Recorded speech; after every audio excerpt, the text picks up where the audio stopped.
Welcome back. It's now time for your midday sports report. West Indies all-rounder Jason Holder believes the team performed well despite the result as the Caribbean men went down by 3 wickets to Australia in the first T20 International at Sabina Park on Monday night.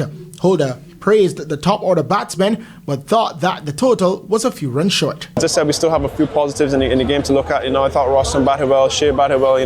Maybe in the back end we probably didn't get as many as we would like, but I think a lot of positives, as I said before, and that we can really improve on. Holder also says limiting the runs of the Aussies on a pitch that quite possibly could see a 200-run innings can work in their favour. Yeah, there was obviously a high boundary count with the Aussies, so I think if we can limit that, maybe cut a few of the 6s to 4s, maybe 4s to 2s or 3s, that adds up in the end.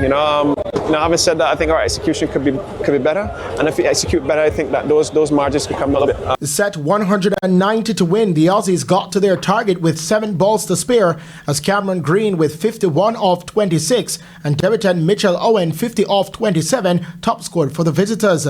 Owen and Green combined for a match-winning 80-run partnership for the 5th wicket.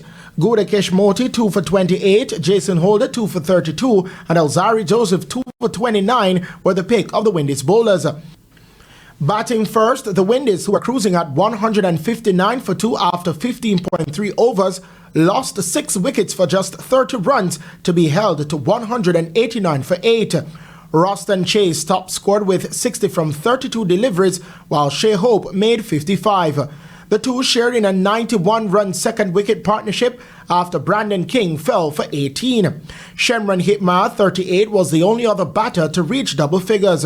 Ben Dwarshuis bagged 4 for 36, including 3 wickets in the 19th over. The second game bowls off on Tuesday at 7 p.m. at the same venue. And that's the Midday News Package. I'm Kerry-Ann Simpson. Join us at 7 for Primetime News. On behalf of the news, sports and production teams, good afternoon.